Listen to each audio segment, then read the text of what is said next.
एक चीज़ मुझे शेयर करनी थी। आज मुझे लगभग 2 हफ्ते हो गए कि मैं रेगुलरली कंटेंट पोस्ट कर रही हूँ और मेरा कंटेंट में व्यूज़ जा रहे हैं अच्छे खासे, कमेंट्स भी आ रहे हैं, अच्छा हो रहा है, मेरा प्रोफाइल ग्रो कर रही है टचवुड। बट जो लोगों से आपको एक्सपेक्टेड होता है ना कि यार ये तो मेरी बेस्ट फ्रेंड है या ये मेरे बहुत अच्छे दोस्त है, उनमें से किसी का ना लाइक है, ना कमेंट है, ना शेयर है, ना कुछ मैसेज, कुछ नहीं।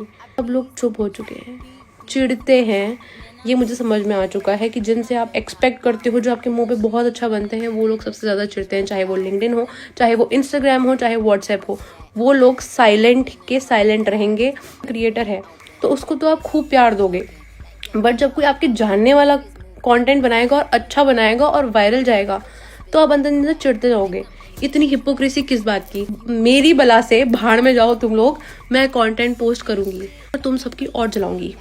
Bye bye, good night, Radhe Radhe, touch wood, bye. Smile, good bye.